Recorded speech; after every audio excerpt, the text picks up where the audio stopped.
और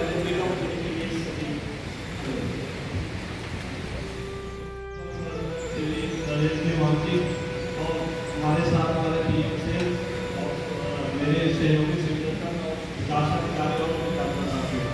आज की मीटिंग में आपका बहुत बहुत स्वागत है साथी। आज हमारे लिए आवाज़ ठीक आ रही है ना आपको?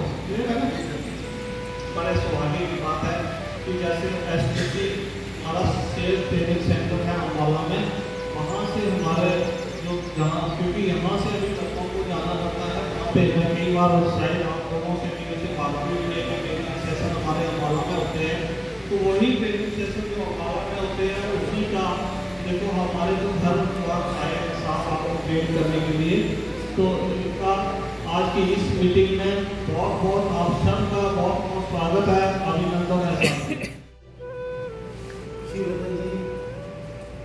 असिस्टेंट मैनेजर मेरे क्लासिकल साथियों, CLI साथियों, ये सभी लोग मेरे साथ काम करते हैं। मैं इसी ब्रांच में असिस्टेंट मैनेजर रहा हूँ, 3 साल मैं यहाँ बिताते गया हूँ।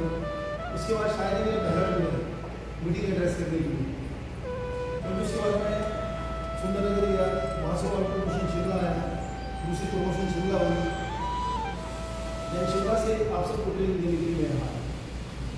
इस ब्रांच के साथ मेरे अटैचमेंट है क्योंकि 3 साल मैंने यहाँ बिताए और 3 साल में आप सब लोगों के साथ मैंने काम किया। इस ब्रांच का कोई भी एरिया आसपास का कोई भी गांव ऐसा नहीं है जहाँ मैं नहीं गया हूँ।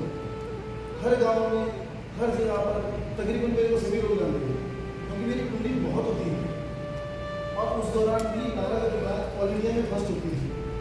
ऑल इंडिया में 2043 ब्रांचेज हैं और ऑल इंडिया में इस छोटी सी ब्रांच का फर्स्ट आना टारगेट में बहुत बड़ी बात होती है। तब भी ये विकास अधिकारी थे जिनकी बदौलत ये CLI बैठे थे, जिनकी बदौलत ये ब्रांच जो है ऑल इंडिया में फर्स्ट है। और मैं आज भी जब यहाँ आया तो मुझे एकदम से बड़ा अच्छा सा लगा कि जैसे मैं अपने घर में आया। बहुत सालों के बाद दोबारा ऐसा मौका मिला मुझे। ये राउंड 2004 से 2007 की बात है, 7 में यहाँ से चला गया था। तो 17 साल के बाद 18 साल के बाद मैं आज अपने घर वापस आया हूँ, ये समझो आप। ठीक है, आप सभी लोग पहले तो आप सबको मैं बहुत बहुत बधाई दूँगा कि गवर्नमेंट ऑफ इंडिया ने साथ में LIC ने उन सभी महिलाओं के लिए जो महिलाएं अच्छा पढ़ लिख के घर के चूल्हे चौके में फंस गई थी। ठीक है, मैं ये मानता हूँ माँ बाप अपनी बेटी को पढ़ाते हैं, ठीक है, बड़े अच्छे से पढ़ाते हैं, फिर कोशिश करते हैं वो जॉब में लग जाए। बाई चांस जॉब में ना लगे फिर एक सिंपल सा एक मतलब होता है कि बेटी की शादी होती है दूसरे घर में, यही होता है। एक बेटी पढ़ी लिखी, उसने पढ़ा सब कुछ एजुकेशन ली, नौकरी नहीं लग पाई, उसके बाद उसकी ज़िंदगी क्या रह जाती है? सुबह 6 बजे से चूल्हे में खड़े हो जाओ, गैस किचन में जाके, रात को 11 बजे तक जब तक वो बर्तन धुल के साफ नहीं होते ना, उसका ऑफिस खत्म नहीं होता। ठीक है, दिन भर वो बच्चे भी संभालेगी, घर का काम भी करेगी, सब कुछ करेगी। हस्बैंड अगर बाहर से आएगा क्या सारा दिन उसने कुछ भी नहीं किया होगा। मैं भी किसी का हस्बैंड, किसी का भाई हूँ, किसी का बेटा हूँ। घर में जब भी हस्बैंड घर में आएंगे ना, मैं सारा दिन ऑफिस में खाली बैठे रहेंगे और सबसे पहले बोलेंगे चाय बनाओ, कुछ खाने के लिए कुछ बना दो। होता है ना, होता है। आप मानते हो कि एक फीमेल के लिए सारा दिन लगे रहना, बच्चों के साथ देना, कैलकुलेशन देनी, खाना पीना देखना, उसके बाद फिर वो अपने लिए कुछ सोच पाती होगी 1.5 घंटे में। LIC ने एक ऐसा मौका दिया कि जब आप सब पढ़े लिखे हो, क्यों ना अपने लिए कुछ इनकम कराओ, क्यों ना आप अपने लिए कुछ करो। ये तो फायदा होता कर लेते हैं कम्युनिटी के, क्यों ना अपने लिए कुछ करो। और ये इतना अच्छा मौका है। आप में से 40 साल से कम कौन है जो ग्रेजुएट है? जिनकी एज 40 साल से कम है और ग्रेजुएट है 5-6 है, 7 आपके लिए गुड न्यूज़ है। वो गुड न्यूज़ क्या है कि जो भी अभिकर्ता 3 साल लगातार 50 लाइफ 50 पॉलिसी अलग अलग आती है, उसको लाइफ हो गई। एक आदमी की एक पॉलिसी को लाइफ होती है, एक लाइफ है। अगर मेरी 2 की तो लाइफ तो एक ही होगी। अगर 50 लाइफ वो 1 साल में करता है और लगातार 3 साल 50 करता है, तो 4वें साल में वो विकास अधिकारी परमानेंट जॉब के लिए एलिजिबल हो जाता है, जिसके लिए 25% वैकेंसी रिजर्व होती है एजेंटों के लिए, और उसके पीछे बड़ा बन गया। ये जेंट्स भी अप्लाई कर सकते हैं, ये जेंट्स भी हमारे करता है। उसका प्लस पॉइंट ये है कि हर पेपर के लिए 2 एग्जाम होते हैं, प्री एक मेन, 2 होते हैं।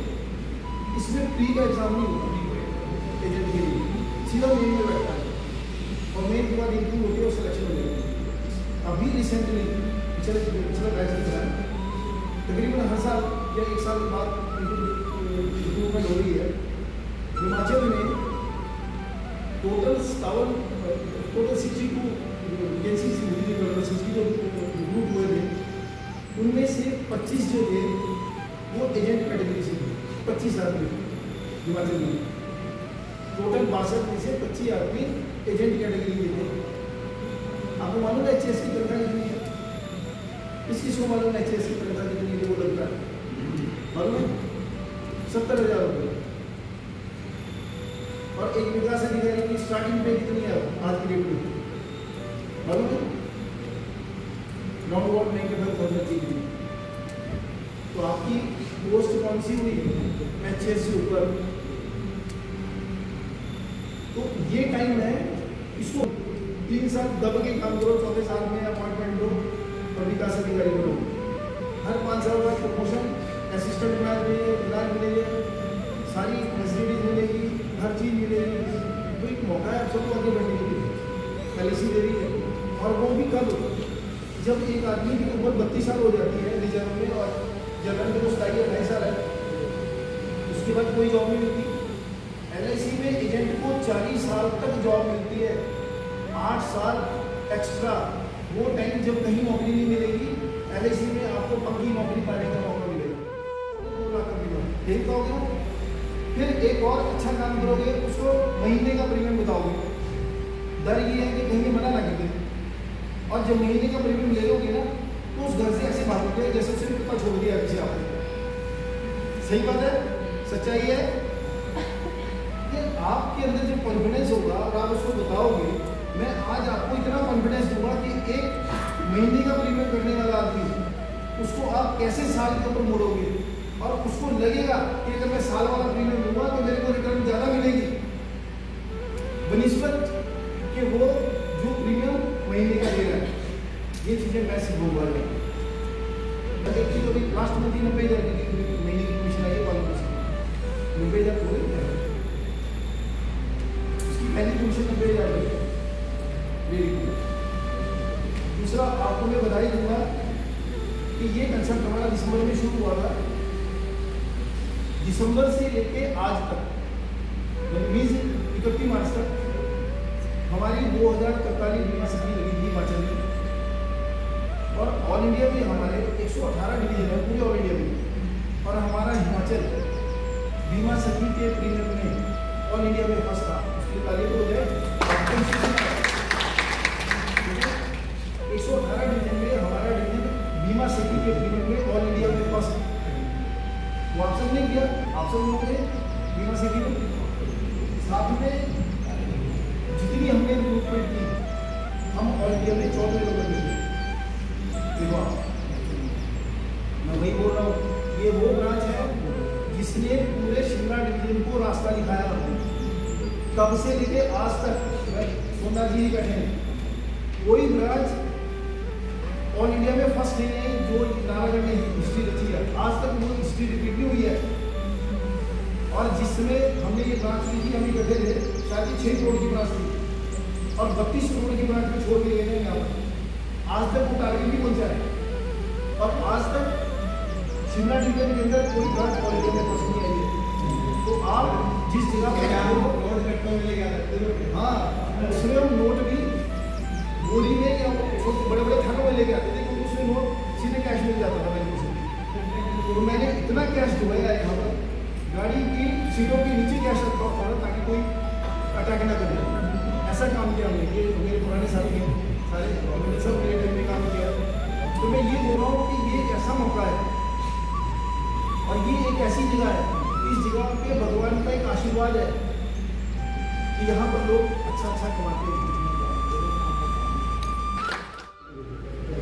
बेटी है, लेकिन नस्ल को दिखाओ क्या चीज़ है। हमने यहाँ आगे बेटी किसलिए लागे देखो ये जैगन ट्रॉफी है, हर साल इसका कंपटीशन आता है, हर साल ये अलग।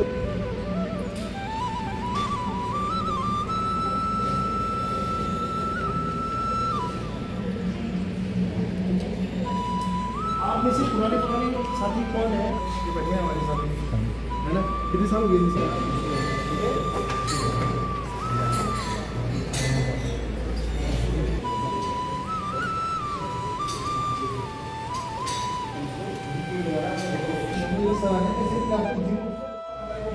जब भी आप कभी किसी प्लान के बारे में बात करने जाते हैं तो सबसे पहले फीमेल ही मना करती है।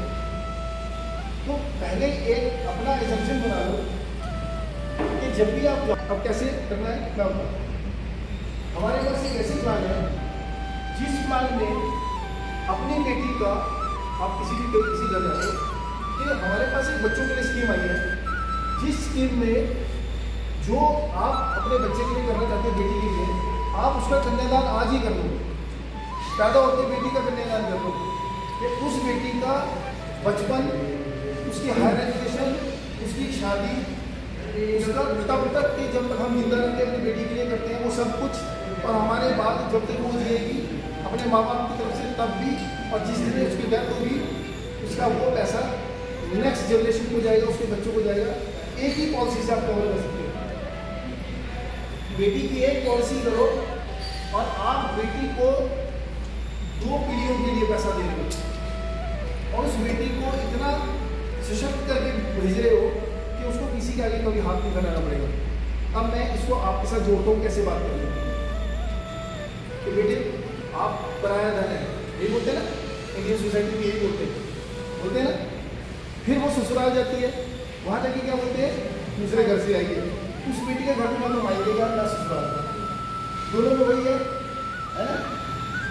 और सबसे बड़ी बात, हम अपनी बेटी को पढ़ाते हैं, लिखाते हैं, फिर उसको अच्छा एजुकेशन देके नौकरी के लिए सोचते हैं। अगर नौकरी ना लगे तो बेटी शादी तो करनी है हमें, हम ससुराल भेज देते हैं, ठीक है।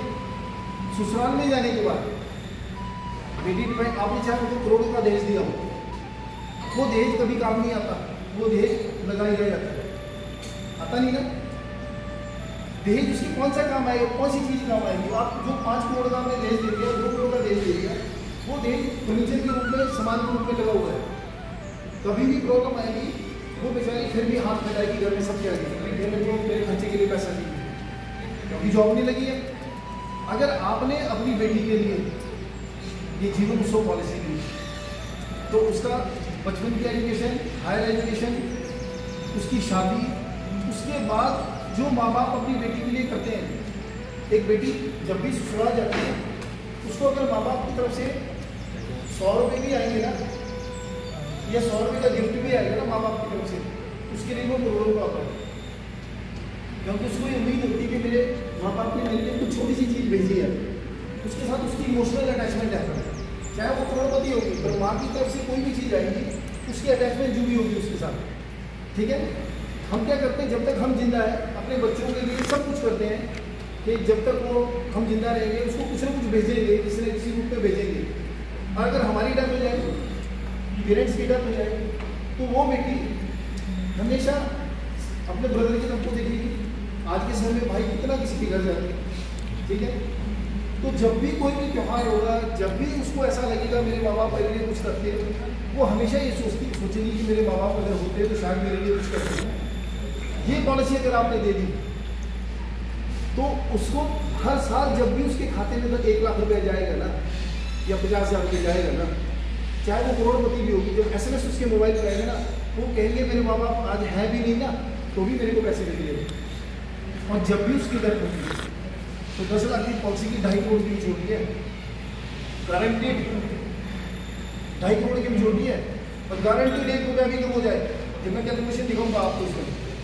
तो जब भी वो पैसा उसके पास आएगा ना, तो सारी ज़िंदगी मदर फादर को कभी नहीं भूलेगी, वह वैसे भी नहीं भूलती बेटियाँ, पर उसमें उसको ये लगेगा मेरे माँ बाप आज ना रहने पर भी मेरे को याद कर रहे, मेरे पास पैसा हर साल आ रहा है। और जब भी उसकी डेथ होगी वो पूरा पैसा उसके परिवार को चला जाएगा। मतलब कि एक पॉलिसी से आपने एक बेटी का बचपन, उसकी शादी, उसकी एजुकेशन, शादी के बाद ये सारे खर्चे, उसके बाद जो आप त्योहार बच्चों के लिए करते हैं वो आप रहोगे तब भी, ना रहोगे तब भी, और उसके बाद जब भी उसकी डेथ होगी उसके परिवार में इंतजाम करने के सिर्फ एक पॉलिसी है, सिर्फ एक पॉलिसी से, जिसमें आप 6 साल से लेके 16 साल तक कोई भी टर्म में पैसा दे सकते हो।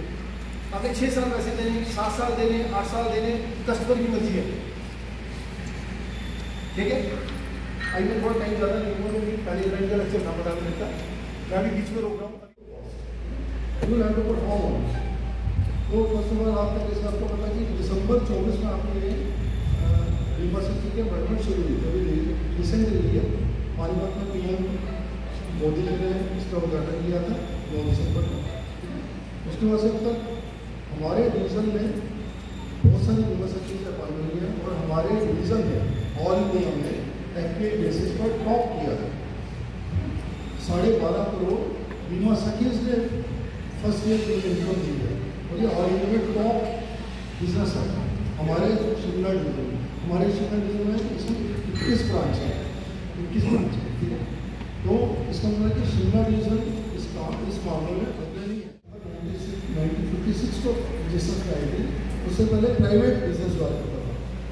100 कंपनी से बॉम्बे हाउस इंश्योरेंस का, लाइफ इंश्योरेंस का, हम सिर्फ लाइफ इंश्योरेंस का बीमा करते हैं, जनरल इंश्योरेंस अलग सेक्टर है। हम LIC में सिर्फ ह्यूमन बींग्स का बीमा है, ठीक है। उसमें 100 कंपनीज को तब प्राइम मिनिस्टर से first prime minister Jawaharlal Nehru थे, तब कॉन्स्टिट्यूशन अमेंड करके LIC को नेशनलाइज किया गया था। 100 के करीब कंपनी सारी उनको मर्ज करके LIC फॉर्म की गई थी। उसके बाद उनकी लॉ बना, एक्ट बना था, इसके फर्स्ट एक्ट बना था इंश्योरेंस एक्ट 1956 में। उसके अकॉर्डिंगली आपके रूल्स, कितनी कमीशन मिलेगी, क्या उनकी कंडीशन होगी, क्या डिफरेंट आपको रूल्स एंड रेगुलेशन उस हिसाब से बनते हैं, प्राइस के भी और एजेंट्स और सभी मार्केट फॉलो, राइट। तो एट प्रेजेंट हमारी 2048 ब्रांचेज हैं, ऑल ओवर इंडिया 2048 ब्रांचेज। इसके अलावा हमारे छोटे सोशल ब्रांचेज में सैटेलाइट ऑफिस होते हैं, वो लगभग 1000 के करीब है, ठीक है, 250,000 के करीब है, ठीक है। और इसके अलावा हमारे जो कार्य प्रणाली होती है, रूट लेवल ब्रांचेज में काम होता है, जहाँ पे आपकी अपॉइंटमेंट होती है, उसका फिर डिवीजन ऑफिस कंट्रोलिंग ऑफिस होता है जो शिमला है। हमारे नॉर्थ जोन में 13 डिवीजन है, इसके 13 नॉर्थ जोन में 13, नॉर्थ जोन में हरियाणा, पंजाब, हिमाचल, JNK, राजस्थान, ठीक है। और हमारे नॉर्थ जोन में से 13 डिवीजन, 13 डिवीजन। तो और लगभग आपकी ये हमारी कार्य प्रणाली है, जिस हिसाब से हमारा काम चलता है।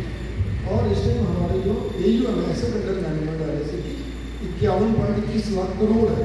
AUM से मतलब asset under management, asset under management वो हमारी 51.21 लाख करोड़ है, जो कि पाकिस्तान, श्रीलंका, नेपाल की जो GDP है उसको से डबल है।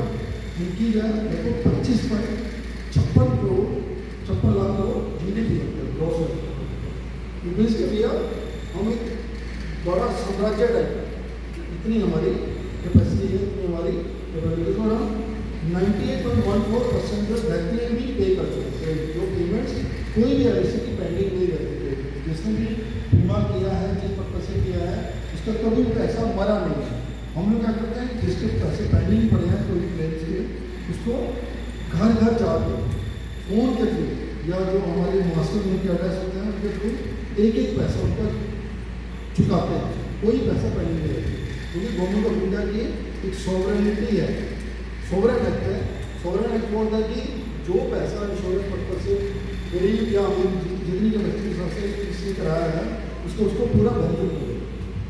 बैंक से लोग रखते हैं, करोड़ों पैसा रखते हैं FD की शेयर में, आगे की, उनकी सॉवरेन गारंटी है 5 लाख की, जो 2021 में चेंज हुआ था, और हमारी सॉवरेन गारंटी फुल अमाउंट है, तो उसके करोड़ रुपया, अरब रुपया जो भी लगती है वो गवर्नमेंट ऑफ इंडिया की लायबिलिटी बन जाती है, ठीक है, कि वो देना ही देना है। अगर LIC बाई चांस नहीं दे पाती तो गवर्नमेंट ऑफ इंडिया उसको दे, ठीक है, क्योंकि गवर्नमेंट ऑफ हम we are the part of government of India, हमारी government of India semi autonomous body है, तो उसमें जितना भी लाइबिलिटी है, जो क्लेम देती है, उसे फंड जो क्लेम होते हैं, वो सारी लाइबिलिटी गवर्नमेंट ऑफ इंडिया अपने ऊपर उसका ले लेती है, उसका पूरा जिम्मा सॉवरेन एक्ट सेक्शन 37 है इंश्योरेंस का, उसमें उसके अकॉर्डिंगली सारी रिस्पॉन्सिबिलिटी अगर पॉसिबिलिटी है जितना भी है ना, जो भी मेच्योरिटी या सर्वाइवल बेनिफिट या डैक्टेरियल का जो भी पैसा है या लोन का जो पैसा है, कोई भी लाइबिलिटी है एलआईसी की, तो अगर एलआईसी नहीं दे पाएगी तो गवर्नमेंट ऑफ इंडिया उसको देगी। कि जैसे बेटा है, आपने बात कैसे करनी है, पॉलिसी मांगनी नहीं है। जो आज एफडी का रेट है वो गारंटीड हमारे पास है, अगले 100 साल तक एफडी का रेट गारंटीड है, और 10% रिटर्न वो एक्स्ट्रा, ठीक है। और इस बेटे के लिए हायर एजुकेशन मिलेगी। बेटा जब बिजनेस करना चाहेगा उसमें एक प्रोविज़न बिजनेस के लिए क्या है, कैपिटल का प्रोविज़न हो जाता है। और जब भी वो बच्चा, जब तक हम रहेंगे, उस बच्चे को ज़िंदगी भर के लिए एक तरह का आपने गिफ्ट दे दिया कि हर साल हम रहते रहते उसको पैसे जाएंगे और आपके ना रहने पर उसको पैसे जाएंगे, अपने माँ बाप को कभी नहीं भूलेगा। क्योंकि जनरली क्या होता है, मेरे पास 5 करोड़ की प्रॉपर्टी है, मेरे को कुछ हो गया पास जाएगी, ठीक है।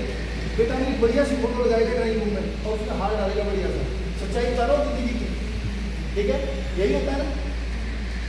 देन महीने 1.5 महीने के बाद उसको ऐसा लगने लगेगा, क्योंकि जब इकट्ठा प्रॉपर्टी मिलती है ना, एक टाइम तक याद रहती है, एक टाइम तक हम धीरे धीरे भूलना शुरू हो जाते हैं। ह्यूमन टेंडेंसी है। आप खुद सोचो अपने माँ बाप को कितना टाइम याद करते हैं, ठीक है ना।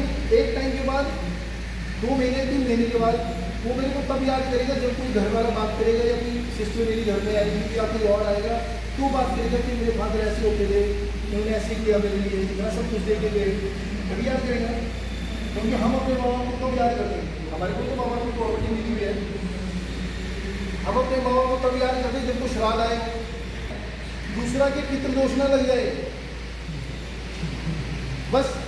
बाकी आप याद करते माँ बाप को, कोई नहीं करता, सिर्फ बेटियां करती हैं माँ बाप को याद, बेटे फिर भी नहीं करते, बेटियां मरते तब तक अपने माँ बाप को याद करती हैं। तो मैं यही बोलता हूँ कि बेटे को आप एक ऐसा प्रोविजन देके जाओ कि आप नहीं भी रहोगे, इस बेटे को जब भी हर साल पैसे आएंगे, ये बेटा आपको ज़िंदगी भर याद रखेगा, और जब भी इसको कुछ होगा, ये सारा पैसे इसकी वाइफ को और इसके बच्चों को मिल जाएगा।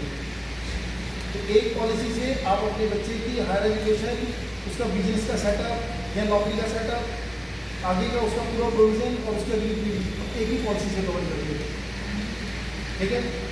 अब तीसरा, उनको बस ये भरोसा होगा कि 4-5 साल उनका कहीं अच्छा रहे, उसके बाद कहीं चेंज ना हो जाए। उनको बोलो कि आप 5 साल पैसे बचाओ, सिर्फ 5 साल पैसे बचाओ, उसके बाद सारी ज़िंदगी लो। देना सिर्फ 5 साल और लेना सारी ज़िंदगी, ऐसी कोई पॉलिसी। एलआईसी की गारंटीड ऐसी पॉलिसी है कि आप सिर्फ 5 साल पैसे दो। छोटा बिजनेसमैन है, उसको बोलो आपका बिजनेस अच्छा चला है, आप सिर्फ 5 साल पैसे दो। एक टाइम के बाद जब आप अपना बिजनेस बच्चों के पास शिफ्ट कर देते हो, तब आप एक पैसे के लिए मोहताज हो जाते हो। जैसे मिस्टर सिंघानिया है, बड़े बिजनेसमैन, तो अरबों रुपये की प्रॉपर्टी, और उन्होंने पूरा बिजनेस अपने बेटे के पास शिफ्ट कर दिया। आप गूगल पे भी देख, उसमें भी देखना, यूट्यूब पे। उनको अपने खर्चे के लिए कोर्ट में जाना पड़ा कि मेरा बेटा मेरे लिए कुछ खर्चा नहीं दे पा रहा है। इतना बड़ा फायर उन्होंने अपने बेटे के लिए तैयार करके दिया। तो ये चीज़ अगर एक बिजनेसमैन को बताओ कि आपने सिर्फ 5 साल पैसे बचाने हैं, उसके बाद सारी ज़िंदगी लेना है, देना नहीं है। एलआईसी से पूरी ज़िंदगी 100 साल तक रहेगा और बाद में अपनी वाइफ के लिए भी प्रोविजन करके जाएगा, ठीक है। ये बात समझ में आई। इसमें प्लान आपने मांगी या बेची, ये बताओ। ये 3 एग्जाम्पल मैंने दिए। आपने मांगी या बेची? बेची ना। आपने उसको एहसास कराया ना कि बेटे के लिए प्लान क्यों जरूरी है, बेटे के लिए क्यों जरूरी है, बिजनेसमैन के लिए क्यों जरूरी है। जब एक बिजनेसमैन को आप बोलोगे सिर्फ 5 साल पैसे बचाने हैं, या एमएनसी जिन्हें प्राइवेट कंपनी, यहाँ सारी कंपनी है जहाँ पर बड़े बड़े एग्जीक्यूटिव काम कर रहे हैं, अगर उनको ये बोलो सिर्फ 5 साल पैसे बचाने हैं, उसके बाद आपने लेना है सारी जिंदगी, तो प्लान कौन नहीं कराएगा उसका। हर एक आदमी सोचता है कि छोटे टाइम पैसे दूँ तो सारी जिंदगी दूँ, ठीक है। अब प्लान बताओ। ये प्लान है हमारे पास जीवन उत्सव। ये देखो ठीक है। 3 साल के अंदर हम क्या करते हैं, जो भी क्लेम 3 साल के अंदर पहले 3 साल में होगा, हम उसके अंदर इन्वेस्टिगेशन कराते हैं, हम उसकी रिपोर्टें मांगते हैं। अगर हॉस्पिटलाइज हुआ तो डॉक्टर की रिपोर्ट दो, या हम एक बंदा अपॉइंट करते हैं अपने ऑफिस से, जो वहाँ पूछने जाता है उनके घर, या आस पड़ोस में पूछता है डेथ कैसे हुई है 3 साल के अंदर। अगर नॉर्मल है, कोई दिक्कत नहीं है, वो रिटर्न स्टेटमेंट ले लेता है किसी प्रधान से, किसी से भी, कि कोई बात नहीं, बीमार नहीं था, तो उसको क्लेम पूरा मिल जाएगा। अगर ये प्रूव हो जाए कि उस आदमी ने बात छुपाई और वो हॉस्पिटल में एडमिट था या उसको कैंसर पहले से था और उसने जानबूझ के पॉलिसी कराई, तो वो फ्रॉड हो गया। क्योंकि पॉलिसी में लिखा होता है कि जो मैं जानकारी दे रहा हूँ, अगर वो जानकारी कौन जाता है, नहीं आप क्या है, कोई नहीं जानता कौन है, आप चैलेंज कैसे करोगे पॉलिसी को? हम इसलिए चैलेंज करेंगे क्योंकि डॉक्टर जो हॉस्पिटल वाला लिख के देगा कि पहले से बीमार था, हम तो डॉक्टर को लेटर इशू कर देंगे उस वाले को, तो तूने मेडिकल गलत आप क्यों उसका किया। क्लेम करने नहीं कर सकते, वो कोर्ट का मैटर है। नहीं कोर्ट का मैटर नहीं है वो। आपने कहा ना जो पॉलिसी इशू हुई बैटिंग थी, प्रधान ने लिया, 4-5 लोग मिले, उन्होंने एक बंदे को डेट ऑफ बर्थ सर्टिफिकेट बना दिया, ये बंदा पैदा हो गया और ये इसका नाम है, ये इसके फादर का नाम है, ठीक है। डेट ऑफ बर्थ सर्टिफिकेट के हिसाब से बीमा करा दिया। ये केसेस पंजाब में भी हुए, हरियाणा में भी हुए और जगह भी हुए। बंदा है ही नहीं, डेट ऑफ बर्थ सर्टिफिकेट लग गया, उसको बीमा हो गया, ठीक है। अब दिमाग सोचने वाले का दिमाग बहुत चलता है। उस केस में क्या हुआ कि गाड़ी का एक्सीडेंट हुआ उस गांव के पास, बस का एक्सीडेंट हुआ, ठीक है। बस के एक्सीडेंट में जो बंदे थे, वो बंदे दिखाते हैं कि कौन कौन बंदे थे। अब फ्रॉडलेंट वाले तो सारे गिरे होते हैं, उन्होंने उस बंदे का नाम लिखा दिया कि इसका एक्सीडेंट हो गया और ये बंदा मर गया, डेथ सर्टिफिकेट पंचायत ने दे दिया, ठीक है। उसका पूरा क्लेम बन गया, जो नॉमिनी था उसको पे हो गया। वो चीज़ वो एक अलग चीज़ है, जो ये चीज़ क्यों चेंज आई मैं वो कारण बताऊँ। फिर वो चीज़ जब मार्केट में आई, जब वो चीज़ बाद में अब बिजी हो गए लोग बनाने वाले, तो उन्होंने बोला ये बंदा तो उसके अंदर था ही नहीं गाड़ी में। तो इन्वेस्टिगेशन की कि ये कैसे हो गया, जब पता लगा वो सब कुछ फ्रॉड था। अब आप बताओ, इस तरह के फ्रॉड बहुत हुए। यही कारण है गवर्नमेंट ने सारे जितने भी ये चेंजेस किए रेगुलेटरी, ये चेंजेस तब किए, ये कंडीशनें तब लगाई मेडिकल वाली, इसीलिए लगी ये चीज़ें। क्योंकि लोग क्या करते थे, बीमार पड़े हैं। मैं अभी बताऊँ रिसेंटली एग्जाम्पल, मेरे गाँव में इन्वेस्टिगेशन मैंने की, मंडी ब्रांच में एक केस हुआ और गांव में उसी गांव का बंदा, उसका पड़ोसी, एजेंट का पड़ोसी, टांडा हॉस्पिटल में डेथ बेड पे पड़ा है। मैंने इन्वेस्टिगेशन करी उस केस की, जो ये बात कर रहे हैं ना, मैंने की। डेथ बेड पे पड़ा है, उस केस में मेडिकल नहीं हुआ, वो दूसरे साल में सेकेंड ईयर की बात थी। डेथ बेड पे पड़ा है, जैसे उसकी पॉलिसी हुई वो बंद पड़ी थी पॉलिसी। एजेंट ने क्या किया, डेथ बेड पे बैठा हुआ उसको जाके पैसे जमा करा दिए, बैठ उसको लेवल दिया, डेक्लेरेशन ऑफ गुड हेल्थ दी कि बंदा ठीक है, और वो डेथ बेड पे था। डॉक्टर ने उसको मना कर दिया कि ये बच नहीं सकता और घर में शिफ्ट कर दिया। वो घर में जाए, उसके बंदे को जाए, उठा के दिन में मर जाएगा। उसने उसी दौरान उसकी पॉलिसी रिवाइव कराई, सारा पिछला पैसा दिया, और जैसे ही उसकी डेथ हुई सारे कागज दिया गया। तो सर ये तो क्लेम मिलना चाहिए। अब LIC क्या करती है, इतनी क्लियर इन्वेस्टिगेशन कराती है। हमने इन्वेस्टिगेशन कराई, वहाँ के प्रधान ने बता दिया, लिख के दे दिया कि तो अभी हॉस्पिटल से आया, उसको डॉक्टर ने मना कर दिया था कि बचेगा नहीं, नहीं गया इन्वेस्टिगेशन करी। मैंने उनसे पेपर मांगे मेडिकल वाले, उन्होंने पेपर दिए। तो जब डॉक्टर ने उसको घर भेजा, उसको होश नहीं थी, तो मैंने उनको ये पूछा कि ये साइन किसने किए। अगर बंदा डेथ बेड में था, उठ नहीं सकता था, हिल नहीं सकता था, तो कागज पे साइन किसने किए। एजेंट बोलता जी मैंने बहुत पहले करा के रख दिए थी, उससे पहले साल भर पहले कागज पर साइन करा के रख दिए थे। एजेंट टर्मिनेट हो गया, क्लेम को अपडेट हुआ ही हुआ, एजेंट भी है। ये जब क्लियरली दिख रहा है कि फ्रॉडलेंट है, बंदा जानबूझ के फ्रॉड कर रहा है, फ्रॉडलेंट तो भी जाएगा सीधी सी बात है, ठीक है ना। तो मैं हमेशा एक ही चीज़ बोलता हूँ, इन चीज़ों में जो हम बोलते हैं ना फ्रॉड, ये फ्रॉड यहाँ नहीं है, ये हर इंस्टीट्यूशन के अंदर है। हर इंस्टीट्यूशन ने इस तरह की की है, ऐसा नहीं है। और अब तो मेडिकल कैसा होना शुरू हो गया, अब मेडिकल वीडियो कॉलिंग के थ्रू होना शुरू हो गया। तो बंदा डॉक्टर भी देखता है तो बंदा है कि नहीं है, अब तो वो शुरू हो गए। अब सारे मेडिकल उसको टीम जो मेडिकल जो बोल रहे हैं ना सर बोल रहे हैं, अब ये चीज़ें हमारी TP के थ्रू शुरू हो गई है।